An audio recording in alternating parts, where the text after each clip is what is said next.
principles of marketing. We have already discussed about marketing concepts. We have already discussed, and next concept is modern concept of marketing. Modern marketing concept of marketing. It is the very important of holistic marketing. ಸಮಗ್ರತೆಯ ಮಾರುಕಟ್ಟೆ ಅಂತಂದೇಳಿ ನಾವೆಲ್ಲ consider ಮಾಡ್ತೀವಿ. Holistic marketing is mainly classified into 4 categories. First one is relationship marketing, and another one is integrated marketing, and next one internal marketing, and last one society and responsible of marketing ಅಂತಂದೇಳಿ ನಾವೆಲ್ಲ consider ಮಾಡ್ತೀವಿ. Mainly category of the 4 categories of holistic marketing concept or modern concept of marketing. It is very important for 15 marks. ಈ ಸಮಗ್ರ ಮಾರುಕಟ್ಟೆಯನ್ನ ನಾವು ಮುಖ್ಯವಾಗಿ 4 ವಿಭಾಗಗಳನ್ನಾಗಿ ವಿಂಗಡಣೆಯನ್ನ ಮಾಡ್ತೀವಿ. First one is relationship marketing, ಸಂಬಂಧದ ಮಾರುಕಟ್ಟೆಗಳು, and next one integrated marketing, ಸಮಗ್ರತೆಯ ಮಾರುಕಟ್ಟೆಗಳು ಅಂತಂದೇಳಿ ನಾವೆಲ್ಲ ಕನ್ಸಿಡರ್ ಮಾಡಿ. Next third one is internal marketing, ಆಂತರಿಕ ಮಾರುಕಟ್ಟೆಗಳು ಅಂತಂದೇಳಿ ನೆಕ್ಸ್ಟ್ ಕನ್ಸಿಡರ್ ಮಾಡ್ತೀವಿ. And society responsible of marketing, ಆಚರಣೆಯ ಮಾರುಕಟ್ಟೆಗಳು ಅಂತಂದೇಳಿ ಮುಖ್ಯವಾಗಿ 4 ವಿಭಾಗಗಳನ್ನಾಗಿ ನಾವು ಏನ್ ಮಾಡ್ಬೋದು ಅಂತಂದೇಳಿ ಅಂದ್ರೆ ನಾವಿಲ್ಲಿ ವಿಂಗಡಣೆಯನ್ನ ಮಾಡ್ಬೋದು. First one is relationship of marketing. Relationship of marketing, it means keeping a goods for a relevant with a people and organization and for the sources of primary marketing activities with the related people and organizations and their offer business with regarding of a relationship of a marketing with including all those activities of a primary sector. All those sectors will be a recover on behalf. All those sectors recover behalf of marketing sector through the primary evaluating of peoples and organization. There is also same in a business through it is a relationship of a marketing. For example, customers, proprietor or partners, and another one is distribution channels. All those applicable to a relationship of a marketing. ಸಂಬಂಧಿ ಮಾರುಕಟ್ಟೆ ಅಂತಂದೇಳಿ ಅಂದ್ರೆ ಸಂಬಂಧದ ಮಾರುಕಟ್ಟೆಯಲ್ಲಿ ಮಾರುಕಟ್ಟೆಯ ಕಾರ್ಯಗಳನ್ನು ಯಶಸ್ವಿಗೊಳಿಸಲಿಕ್ಕೆ ಸಾರ್ವಜನಿಕರು ಮತ್ತು ಸಂಘಟನೆಯ ಜೊತೆಗೂಡಿ ಒಳ್ಳೆಯ ಸಂಬಂಧಿಗಳು ಆ ಸಂಘಟನೆಯ ದೀರ್ಘಾವಧಿಯ ಸಂಬಂಧವನ್ನ ಗ್ರಾಹಕರು ಮತ್ತು ಅಲ್ಲಿರ್ತಕ್ಕಂಥ ಒಡನಾಡಿಗಳ ಜೊತೆಗೆ ಉತ್ತಮವಾಗಿರ್ತಕ್ಕಂಥ ಸಂಬಂಧವನ್ನು ಒಂದುಗೂಡಿ ಲಾಭ ಮಾಡಿಕೊಳ್ಳುವ ಗುರಿಯನ್ನು ಹೊಂದಿರತಕ್ಕಂಥ ಮಾರುಕಟ್ಟೆ, ಅದು ಪ್ರಾಥಮಿಕವಾಗಿರ್ತಕ್ಕಂಥ ಮಾರುಕಟ್ಟೆಯೊಳಗೆ ಇರ್ತಕ್ಕಂಥದಕ್ಕೆ ನಾವೇನಾದ ಕನ್ಸಿಡರ್ ಮಾಡ್ಬೋದ್ರಿ ಅಂದ್ರೆ ಸಂಬಂಧದ ಮಾರುಕಟ್ಟೆ ಅಂತಂದೇಳಿ ನಾವಿಲ್ಲಿ ಕನ್ಸಿಡರ್ ಮಾಡ್ಬೋದು. ಸಂಬಂಧದ ಮಾರುಕಟ್ಟೆಯಲ್ಲಿ ಮುಖ್ಯವಾಗಿ ಬರ್ತಕ್ಕಂಥವ್ರು ಯಾರು ಅಂತಂದೇಳಿ ಅಂದ್ರೆ ಗ್ರಾಹಕರು ಅಂಡ್ ಪಾರ್ಟ್ನರ್ಶಿಪ್, ಪಾಲುದಾರರು.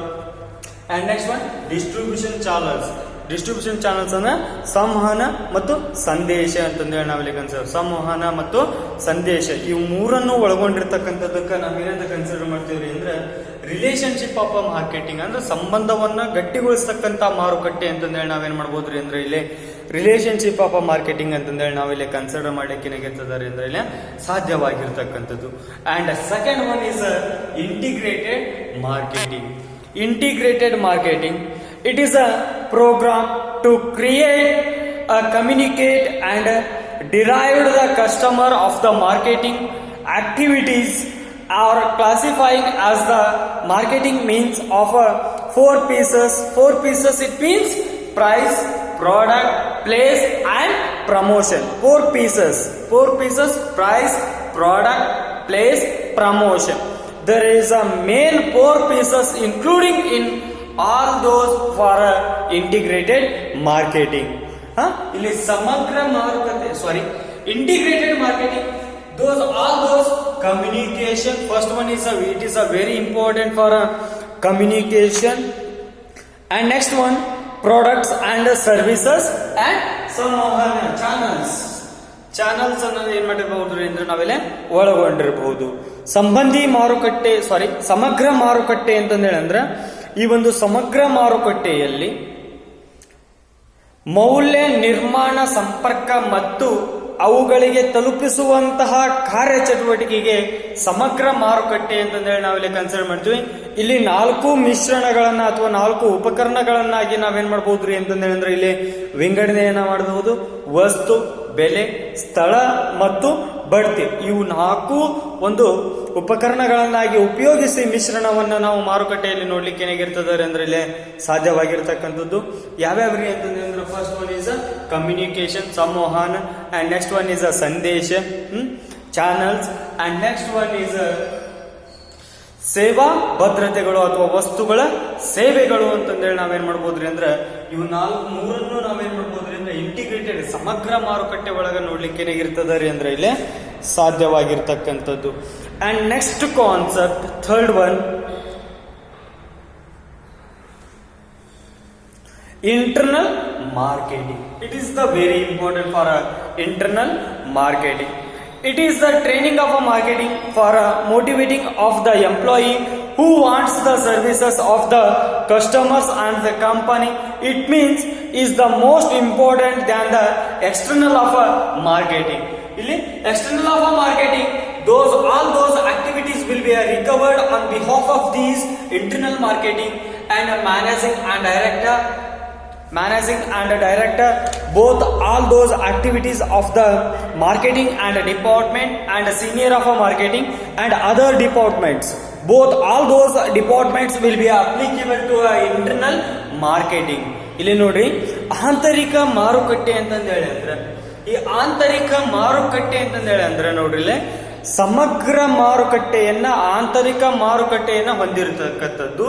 ಕಂಪನಿಯು ಮತ್ತು ಗ್ರಾಹಕರ ಸೇವೆಗಳನ್ನು ಸಲ್ಲಿಸುವ ನೌಕರರಿಗೆ ತರಬೇತಿ ಮತ್ತು ಪ್ರೇರೇಪಣೆಯನ್ನ ನೀಡುವಂತಹ ಮಾರುಕಟ್ಟೆಯು ಆಂತರಿಕ ಮಾರುಕಟ್ಟೆಗಳಾಗ್ಲಿಕ್ಕೆ ಏನಾಗಿರ್ತದೆ ಅಂದ್ರೆ ಇಲ್ಲಿ ಸಾಧ್ಯವಾಗಿರ್ತಕ್ಕಂಥದ್ದು. ಈ ಆಂತರಿಕ ಮಾರುಕಟ್ಟೆಯೊಳಗ ಫಸ್ಟ್ ಒನ್ ಬರ್ತಕ್ಕಂಥದ್ದು ಮಾರ್ಕೆಟಿಂಗ್ ಅಂಡ್ ಡಿಪಾರ್ಟ್ಮೆಂಟ್, ಮಾರುಕಟ್ಟೆ ಮತ್ತು ಇಲಾಖೆಗಳು ಅಂತಂದೇಳಿ ನಾವಿಲ್ಲಿ ಕನ್ಸಿಡರ್ ಮಾಡ್ತೀವಿ. Next one is senior marketing, ಹಿರಿಯ ಮಾರುಕಟ್ಟೆ ಅಂತಂದೇಳಿ ನಾವಿಲ್ಲಿ ಕನ್ಸಿಡರ್ ಮಾಡ್ತೀವಿ. Next one is other department of marketing ಅಂತಂದ್ರೆ ಇತರ ಮಾರುಕಟ್ಟೆಗಳು ಅಥವಾ ಇತರ ಸಂಬಂಧಿ ಮಾರುಕಟ್ಟೆಗಳು ಅಂತಂದೇಳಿ ನಾವೇನ್ ಮಾಡ್ಬೋದ್ರಿ ಅಂದ್ರೆ ಇಲ್ಲಿ integrated of marketing from internal marketing ಅಂತಂದೇಳಿ ನಾವೇನ್ ಮಾಡ್ಬೋದು ಅಂದ್ರೆ ಇಲ್ಲಿ ಕನ್ಸಿಡರ್ ಮಾಡಬಹುದು. And next one is a fourth one, it is a very important social responsible of a marketing or a society responsible of a marketing. Social and society both are the equal of a marketing.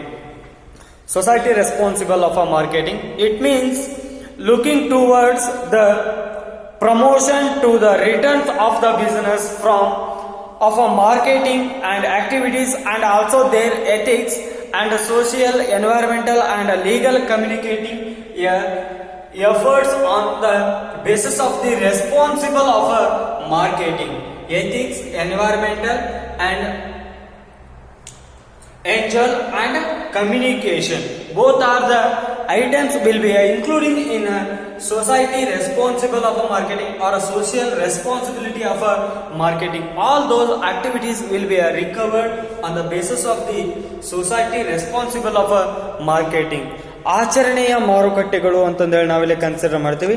ಆಚರಣೆಯ ಮಾರುಕಟ್ಟೆಗಳು ಅಥವಾ ನಿರ್ವಹಿಸುವ ಮಾರುಕಟ್ಟೆಗಳು, ಈ ಮಾರುಕಟ್ಟೆಗಳು ಕಾರ್ಯಚಟುವಟಿಕೆಗಳಲ್ಲಿ ಕಾರ್ಯನಿರ್ವಹಿಸತಕ್ಕಂಥ ನಿರ್ವಹಣೆಯು ಯಾವ ರೀತಿ ಗ್ರಾಹಕರಿಗೆ ಪ್ರತಿಫಲವನ್ನ ಹೆಚ್ಚು ದೊರೆಯುತ್ತವೆ ಎಂಬುದನ್ನು ತಿಳಿಸುವುದರ ಜೊತೆಗೆ ಮೇಲ್ವಿಚಾರಕರು, ನಿರ್ವಹಣಾಧಿಕಾರಿಗಳು, ಕಾನೂನು ತಜ್ಞರು, ನೈತಿಕ ಮತ್ತು ಸಾಮಾಜಿಕ ಸಂವಹನದ ಬಗ್ಗೆ ವಿಶ್ಲೇಷಣೆಯನ್ನ ಹೊಂದಿರತಕ್ಕಂಥ ವ್ಯಕ್ತಿಗಳು ಸೇರಿ ಏನ್ ಮಾಡ್ಬೇಕಾಗತ್ತ ಅಂತಂದೇಳಿ ಅಂದ್ರೆ ಇಲ್ಲಿ ನಾವು ಕನ್ಸಿಡರ್ ಮಾಡಬೇಕಾಗತ್ತ. ಇವುಗಳನ್ನೆಲ್ಲವನ್ನು ನಾವೇನ್ ಮಾಡ್ಬೋದ್ರಿ ಅಂತಂದ್ರೆ ಆಚರಣೆಯ ಒಂದು ಮಾರುಕಟ್ಟೆಯಲ್ಲಿ ನೋಡ್ಲಿಕ್ಕೆ ಏನಾಗಿರ್ತದೆ ಅಂದ್ರೆ ಇಲ್ಲಿ ಸಾಧ್ಯವಾಗಿರ್ತಕ್ಕಂಥದ್ದು. ಆಚರಣೆಯ ಮಾರುಕಟ್ಟೆಗಳು ಅಂತಂದೇಳಿ ಅಂದ್ರ ಒಂದು ಸಮಾಜದ ಕಾನೂನು ಆಗಿರ್ಬೋದ್ರಿ, ಒಂದು ಸಮಾಜ ಆಗಿರ್ಬೋದು, ಒಂದು ಸಂವಹನ ಆಗಿರಬಹುದು, ಅಥವಾ ನೈತಿಕತೆ ಆಗಿರಬಹುದು. ಎಥಿಕ್ಸ್ ಅಂದ್ರೆ ನೈತಿಕತೆ ಅಂತಂದೇಳಿ ನಾವಿಲ್ಲಿ ಕನ್ಸಿಡರ್, ನೈತಿಕತೆ ಆಗಿರಬಹುದು, ಒಂದು ಸಾಮಾಜಿಕ ಹೊಣೆಗಾರಿಕೆ ಆಗಿರ್ಬೋದು. ಇವೆಲ್ಲವುಗಳನ್ನ ಒಳಗೊಂಡಿರ್ತಕ್ಕಂಥದ್ದು ಯಾವುದು ಅಂತಂದೇಳಿ ಅಂದ್ರೆ ಇಲ್ಲಿ ನಾವು ಕರಿಬೋದ್ರಿ ಅದನ್ನ ಸಮಗ್ರತೆಯ ಮಾರುಕಟ್ಟೆ ಅಥವಾ ಆಚರಣೆಯ ಮಾರುಕಟ್ಟೆ ಅಂತಂದೇಳಿ ನಾವೇನ್ ಮಾಡ್ಬೋದು ಅಂದ್ರೆ ಇಲ್ಲಿ ಕನ್ಸಿಡರ್ ಮಾಡಬಹುದು. And next one, evaluation of a market.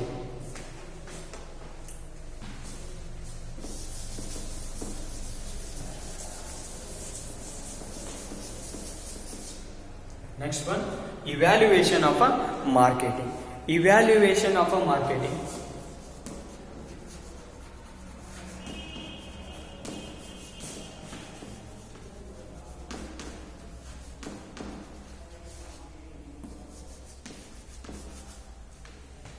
Evaluation of a marketing.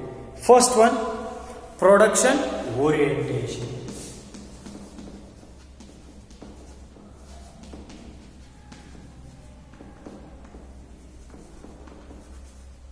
Production orientation ಅಂತಂದ್ರೆ ನಾವಿಲ್ಲಿ ಕನ್ಸಿಡರ್ ಮಾಡಿ.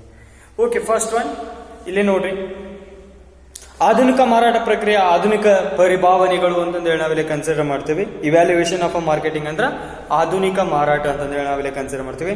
These marketing philosophy through the changes in sense industrial revaluation that the place of servicing on the countries and the first half of the 19th century of the following are the evaluation of a marketing concept ಅಂತಂದೇಳಿ ನಾವಿಲ್ಲಿ consider ಮಾಡ್ತೀವಿ. ಇಲ್ಲಿ ಈ ಒಂದು ಆಧುನಿಕ ಮಾರಾಟ ಪ್ರಕ್ರಿಯೆಯಲ್ಲಿ ಆಧುನಿಕ ಪರಿಭಾವನೆಯನ್ನ ನಾವು ಕೈಗಾರಿಕಾ ಕ್ರಾಂತಿಗಳ ನಂತರ ಮಾರಾಟ ಪ್ರಕ್ರಿಯೆ ಹಲವಾರು ಹಂತಗಳ ಮೂಲಕ ಬದಲಾವಣೆಗಳ ಜೊತೆಗೆ ಅಭಿವೃದ್ಧಿಯನ್ನು ಹೊಂದುವುದರ ಜೊತೆಗೆ ಈ ವಿವಿಧ ಹಂತಗಳನ್ನು ಈ ಕೆಳಗಿನಂತೆ ನಾವೇನ್ ಮಾಡಬಹುದು ಅಂದ್ರೆ ಇಲ್ಲೇ ವಿಶ್ಲೇಷಣೆಯನ್ನ ಮಾಡಬಹುದು. First one, production orientation. Production orientation ಅಂತಂದೇಳಿ ನಾವಿಲ್ಲಿ ಕನ್ಸಿಡರ್ ಮಾಡ್ತೀವಿ ಉತ್ಪಾದನೆಯ ಪ್ರಾಧಾನ್ಯತಾ ಹಂತ ಅಂತಂದೇಳಿ ನಾವಿಲ್ಲಿ ಕನ್ಸಿಡರ್ ಮಾಡ್ತೀವಿ. In this orientation, when the firm has a good products and its results, automatic consumer response on that needed to promotion efforts. Good product and good sales ಅಂತಂದ್ರೆ ನಾವು ಕನ್ಸಿಡರ್ ಮಾಡ್ತೀವಿ. Good product through the good sale. Good product and good sale ಅಂತಂದೇಳಿ ನಾವಿಲ್ಲಿ consider ಮಾಡ್ತೀವಿ. ಇಲ್ಲಿ ಉತ್ಪಾದನಾ ಪ್ರಾಧಾನ್ಯತಾ ಹಂತದಲ್ಲಿ ನಾವೇನ್ ಮಾಡ್ಬೋದ್ರಿ ಅಂತಂದೇಳಿ ಅಂದ್ರೆ ಈ ಒಂದು ಹಂತದಲ್ಲಿ ವಸ್ತುಗಳ ಉತ್ಪಾದನೆ ಮತ್ತು ಉತ್ಪಾದನಾ ಪ್ರಾಧಾನ್ಯತೆಯನ್ನ ನೀಡಲಾಗುತ್ತದೆ. ಏಕೆಂದರೆ ಉತ್ಪಾದಕನು ಸಂಭವನೀಯ ಉತ್ತಮವಾಗಿರ್ತಕ್ಕಂಥ ಪ್ರಕಾರದ ವಸ್ತುಗಳನ್ನ, ಅನುಭೋಗಿಯಿಂದ ಲಭ್ಯವಿರತಕ್ಕಂಥ ವಸ್ತುಗಳನ್ನ ಕಡಿಮೆ ಬೆಲೆಗೆ ಮಾರಾಟ ಮಾಡಲಾಗುವುದು. ಹೀಗೆ ಉತ್ಪಾದಿಸಿದ ನಂತರ ಸರಕುಗಳನ್ನ ವ್ಯಾಪಕವಾಗಿ ವಿತರಿಸಲು ಬೇಡಿಕೆಯ ಅನುಸಾರವಾಗಿ ಖರೀದಿಸಲಿಕ್ಕೆ ಏನಾಗಿರ್ತದೆ ರೀ ಅಂದ್ರೆ ಇಲ್ಲಿ ಸಾಧ್ಯವಾಗಿರ್ತಕ್ಕಂಥದ್ದು. ಇಲ್ಲಿ ಪ್ರೊಡಕ್ಷನ್ ಅಂದ್ರೆ ಉತ್ಪಾದನೆಯ ಪ್ರಾಧಾನ್ಯತಾ ಹಂತದಲ್ಲಿ ಉತ್ತಮವಾದಂತಹ ವಸ್ತುವನ್ನ ಉತ್ತಮವಾಗಿ ಏನ್ ಮಾಡೋದ್ರಿ ಅಂದ್ರ ಮಾರಾಟ ಮಾಡ್ತಕ್ಕಂಥ ಪ್ರಕ್ರಿಯೆಗೆ ನಾವೇನಂತ ಕರಿತೇವ್ರಿ ಅಂದ್ರೆ ಉತ್ಪಾದನೆಯ ಪ್ರಾಧಾನ್ಯತಾ ಹಂತ ಅಂತಂದೇಳಿ ನಾವಿಲ್ಲಿ ಕನ್ಸಿಡರ್ ಮಾಡ್ತೇವೆ. And next second one is sales orientation. ಮಾರಾಟದ ಪ್ರಾಧಾನ್ಯತಾ ಹಂತ ಅಂತಂದೇಳಿ ನಾವಿಲ್ಲಿ ಕನ್ಸಿಡರ್ ಮಾಡ್ತೀವಿ. Sales orientation, it is based on the production orientation and philosophy to changes the outlook of the possible, and philosophy was a sales orientation that a certain existence even today. ಇಲ್ಲಿ ಮಾರಾಟದ ಪ್ರಾಧಾನ್ಯತಾ ಹಂತದಲ್ಲಿ ಈ ಹಂತದಲ್ಲಿ ವಸ್ತುವಿನ ಗುಣಮಟ್ಟದೊಂದಿಗೆ ಮಾರಾಟದ ಪ್ರವರ್ತನೆಯ ಕ್ರಮಗಳನ್ನು ಕೈಗೊಳ್ಳುವುದರ ಜೊತೆಗೆ ಅದರ ಅವಶ್ಯಕತೆಗಳನ್ನ ಮತ್ತು ಮುಂಬರ್ತಕ್ಕಂಥ ಮಾರಾಟದ ಪರಿಭಾವನೆಯ ಪ್ರಕಾರವನ್ನ ಆ ವಸ್ತುಗಳ ಗುಣಮಟ್ಟದ ಆಧಾರಿತವಾಗಿ ಆ ವಸ್ತುಗಳನ್ನ ಮಾರಾಟ ಮಾಡ್ತಕ್ಕಂಥದ್ದು ಮತ್ತು ಹೆಚ್ಚಿಸಲಿಕ್ಕೆ ಕ್ರಮಗಳನ್ನ ಕೈಗೊಳ್ತಕ್ಕಂಥದ್ದಕ್ಕೆ ನಾವೇನಂತ ಕರಿತೀವ್ರಿ ಅಂದ್ರೆ ಇಲ್ಲಿ ಸೇಲ್ಸ್ ಓರಿಯೆಂಟೇಷನ್ ಅಂತಂದೇಳಿ ನಾವಿಲ್ಲಿ ಕನ್ಸಿಡರ್ ಮಾಡ್ತೀವಿ.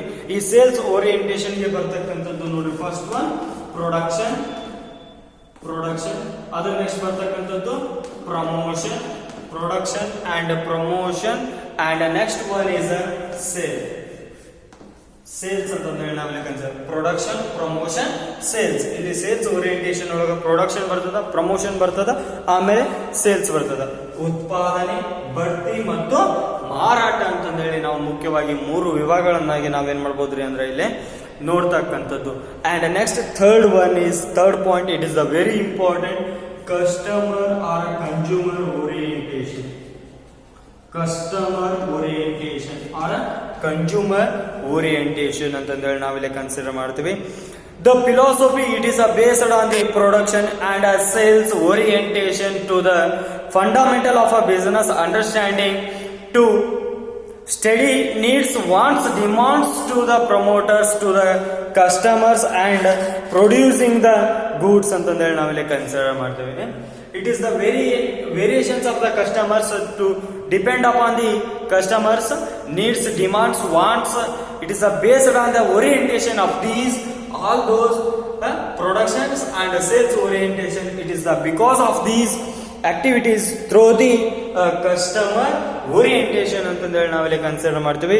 ಇದ್ರೊಳಗೆ ಬರ್ತಕ್ಕಂಥದ್ದು first one customer, next one is marketing research, customer, marketing research and product,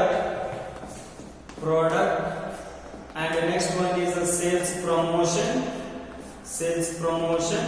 and last one is a sales.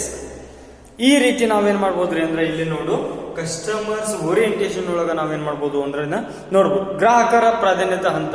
ಈ ಒಂದು ಮಾರಾಟ ಪ್ರಕ್ರಿಯೆ ಹಂತದಲ್ಲಿ ಗ್ರಾಹಕರ ಪ್ರಾಧಾನ್ಯತೆಗೆ ಪ್ರಮುಖ ಅಂಶವಾಗಿದ್ದು, ಇಲ್ಲಿ ಯಾವ ವಸ್ತುಗಳನ್ನು ಉತ್ಪಾದನೆ ಕೈಗೊಳ್ಳುವ ಮುಂಚಿತವಾಗಿ ಅನೇಕ ಗ್ರಾಹಕರು ಪ್ರಾಧಾನ್ಯತೆಯ ಉತ್ತೇಜನದ ಮೇರೆಗೆ ಗ್ರಾಹಕರು ನಿಜವಾದ ಉದ್ದೇಶ ಮತ್ತು ಬಯಕೆಗಳಿಗೆ ಅನುಗುಣವಾಗಿ ಸರಕು ಮತ್ತು ಸೇವೆಗಳನ್ನು ಏನ್ ಮಾಡ್ಬೇಕಾಗತ್ತೆ ಅಂದ್ರೆ ನಾವಿಲ್ಲಿ ಉತ್ಪಾದನೆಯನ್ನ ಮಾಡ್ಬೇಕಾಗತ್ತೆ. ಇಲ್ಲಿ ಬರ್ತಕ್ಕಂಥವ್ರು ಗ್ರಾಹಕರು, ಮಾರುಕಟ್ಟೆಯ ಸಂಶೋಧನೆ, ನೆಕ್ಸ್ಟ್ ಬರ್ತಕ್ಕಂಥದ್ದು ಪ್ರಾಡಕ್ಟ್ ವಸ್ತು, ಆಮೇಲೆ ಸೇಲ್ಸ್ ಪ್ರಮೋಷನ್ ಮಾರಾಟದ ಬಡ್ತಿ, ಅಂಡ್ ನೆಕ್ಸ್ಟ್ ಒನ್ ಮಾರಾಟದ ಬಡ್ತಿ ನಂತರ ಬಂದರೆ ಏನ್ ಮಾಡಬೇಕು ಅಂದ್ರೆ ನಾವಿಲ್ಲಿ ಮಾರಾಟ ಅನ್ನೋದನ್ನ ನೋಡ್ಲಿಕ್ಕೆ ಏನಾಗಿರ್ತದೆ ಅಂದ್ರೆ ಇಲ್ಲಿ ಸಾಧ್ಯವಾಗಿರ್ತಕ್ಕಂಥದ್ದು. And next fourth one is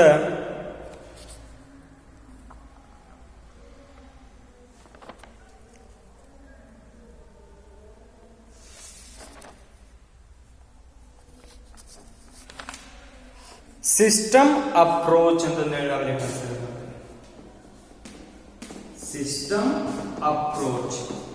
system approach R ಸಾಮಾಜಿಕ ಪ್ರಾಧಾನ್ಯತೆಯ ಹಂತ ಅಂತಂದೇಳಿ ನಾವೆಲ್ಲ ಕನ್ಸಿಡರ್ ಮಾಡ್ತೀವಿ.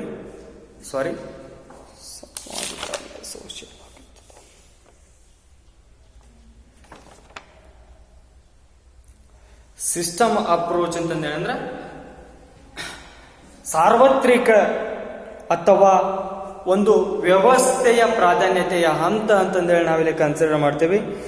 According to these approach, marketing organisation is a system that works external and internal from the system of observes and depends upon the relationship among the markets and consumer and activities ಅಂತಂದೇಳಿ ನಾವಿಲ್ಲಿ consider. ವ್ಯವಸ್ಥೆಯ ಪ್ರಾಧಾನ್ಯತೆ ಹಂತದೊಳಗ ನಾವೇನ್ ಮಾಡ್ಬೋದ್ರಿ ಅಂತಂದೇಳಿ ಅಂದ್ರೆ ಈ ಎಲ್ಲ ಅಂಶಗಳನ್ನ ಕಸ್ಟಮರ್ಸ್ಗೆ ಯಾವ ರೀತಿ ಇರ್ತಾವಲ್ಲ ಡಿಕ್ಟು ಇದೇ ಅಂಶಗಳನ್ನ ನಾವು ಇಲ್ಲಿ ನೋಡ್ಲಿಕ್ಕೆ ಏನಾಗಿರ್ತದೆ ಅಂದ್ರೆ ವಸ್ತು ಪ್ರಾಧಾನ್ಯತೆ ಹಂತದೊಳಗೂ ಸಹಿತ ನಾವೇನಾಗುತ್ತೆ ಅಥವಾ ವ್ಯವಸ್ಥೆಯ ಪ್ರಾಧಾನ್ಯತೆ ಹಂತದೊಳಗೂ ಸಹಿತ ನಾವೇನ್ ಮಾಡ್ಬೋದ್ರಿ ಅಂದ್ರೆ ಅದನ್ನ ನೋಡ್ಬೋದು. And next one is social orientation ಅಂತಂದೇಳಿ ನಾವೆಲ್ಲ ಕನ್ಸಿಡರ್ ಮಾಡ್ತೀವಿ. ಸಾಮಾಜಿಕ ಪ್ರಾಧಾನ್ಯತೆ ಹಂತ ಅಂತಂದೇಳಿ ನಾವೆಲ್ಲ ಕನ್ಸಿಡರ್ ಮಾಡ್ತೀವಿ. Social approach is the study of emphasis the fact of marketing society functions as the social study of the society. As a marketing uses social inputs and resources, it has been social responsibility to fulfill that is a marketing must bring in the maximum social welfare through the social orientation of a program on the basis of the evaluation of a marketing concepts ಅಂತಂದ್ರೆ ನಾವೇನ್ ಮಾಡ್ಬೋದ್ರಿ ಅಂದ್ರೆ ಇಲ್ಲಿ ನೋಡ್ಲಿಕ್ಕೆ ಸಾಧ್ಯ. ಸಾಮಾಜಿಕವಾಗಿರ್ತಕ್ಕಂಥ ಒಂದು ಹಂತವು ಒಂದು ಮಾರುಕಟ್ಟೆಯ ಮಾರಾಟ ಮಾಡಲಿಕ್ಕೆ ಆಗಿರ್ತಕ್ಕಂಥ ಒಂದು ವಸ್ತುವಿನ ಅಭಿವೃದ್ಧಿಗಾಗಿ ಪರಿಭಾವನೆಯ ಅಭಿವೃದ್ಧಿ ಹಾಗೂ ಗ್ರಾಹಕರ ಬೇಡಿಕೆಗೆ ಅನುಸಾರವಾಗಿ ಈ ಅನುಕೂಲವಾಗ್ತಕ್ಕಂಥ ವಸ್ತುವಿಗೆ ನಾವೇನ್ ಮಾಡ್ಬೋದ್ರಿ ಅಂದ್ರೆ ಉತ್ಪಾದನೆಗೆ ಬೇಕಾಗಿರ್ತಕ್ಕಂಥ ಸರಕು ಮತ್ತು ಸೇವೆಗಳನ್ನ ಬೇಡಿಕೆಯ ಅನುಸಾರವಾಗಿ ಉತ್ಪಾದಿಸಲಿಕ್ಕೆ ಏನಾಗಿರ್ತದೆ ಅಂದ್ರೆ ಇದು ಅನುಕೂಲವಾಗಿರ್ತಕ್ಕಂಥದ್ದು. ಸೇಮ್ ಬರ್ತಾರೆ ಕಸ್ಟಮರ್, ಮಾರ್ಕೆಟಿಂಗ್ ರಿಸರ್ಚ್, ಪ್ರಾಡಕ್ಟ್, ಇಲ್ಲಿ ಸೇಲ್ಸ್ ಪ್ರಮೋಷನ್ ಬರ್ತದೆ. ಅಂಡ್ ನೆಕ್ಸ್ಟ್ ಒನ್ ಇಲ್ಲಿ ಸೇಲ್ಸ್ ಬರಂಗಿಲ್ಲ, ಡೆವಲಪ್ಮೆಂಟ್ ಬರ್ಲಿಕ್ಕೆ ಏನಾಗಿರ್ತದೆ ಅಂದ್ರೆ ಅಭಿವೃದ್ಧಿಯನ್ನ ಕಾಣ್ಲಿಕ್ಕೆ ಏನಾಗಿರ್ತದೆ ಅಂದ್ರೆ ಇಲ್ಲಿ ಸಾಮಾಜಿಕ ಒಂದು ಹಂತದೊಳಗೆ ಏನಾಗಿರ್ತದೆ ಅಂದ್ರೆ ಸಾಧ್ಯವಾಗಿರ್ತಕ್ಕಂಥದ್ದು. ಈ ಎಲ್ಲ ಅಂಶಗಳನ್ನ ನಾವೇನ್ ಮಾಡ್ಬೋದ್ರಿ ಅಂದ್ರೆ ಸೋಷಿಯಲ್ ಎಥಿಕ್ಸ್ ಒಳಗ ನಾವು ಏನ್ ಮಾಡ್ಬೋದ್ರಿ ಅಂದ್ರೆ ಇಲ್ಲಿ ನೋಡ್ಲಿಕ್ಕೆ ಸಾಧ್ಯವಾಗಿರ್ತಕ್ಕಂಥದ್ದು. And historical and scientific approach ಅಂತ ಹೇಳಿ ಕನ್ಸಿಡರ್ ಮಾಡ್ತೀವಿ. ಹಿಸ್ಟಾರಿಕಲ್ ಅಂಡ್ ಸೈಂಟಿಫಿಕ್ ಅಪ್ರೋಚ್ ಅಂತಂದ್ರೆ ಅಂದ್ರೆ on the basis of these activities, on the basis of these environmental ಅಂದ್ರೆ ಪರಿಸರದ ಹೊಂದಾಣಿಕೆ ಮೂಲಕ ಬದಲಾಗ್ತಕ್ಕಂಥ ಪರಿಸರದಲ್ಲಿ ಮಾತ್ರ ನಾವೇನ್ ಮಾಡ್ಬೋದ್ರಿ ಅಂದ್ರೆ ಈ ಹಿಸ್ಟಾರಿಕಲ್ ಅಂಡ್ ಸೈಂಟಿಫಿಕ್ ಅಪ್ರೋಚ್ ಅನ್ನು ನಾವು ನೋಡ್ಲಿಕ್ಕೆ ಏನಾಗಿರ್ತದೆ ಅಂದ್ರೆ ಇಲ್ಲಿ ಸಾಧ್ಯವಾಗಿರ್ತಕ್ಕಂಥದ್ದು. ನೆಕ್ಸ್ಟ್ ಕ್ಲಾಸ್ ಒಳಗೆ ಏನು ಮಾಡೋಣ್ರಿ ಅಂದರೆ evaluating and adjusting a modern concept of marketing ಅನ್ನೋದನ್ನು ಏನು ಮಾಡೋಣ್ರಿ ಅಂದ್ರೆ ನಾವಿಲ್ಲಿ ನೋಡೋಣ. Okay, thank you.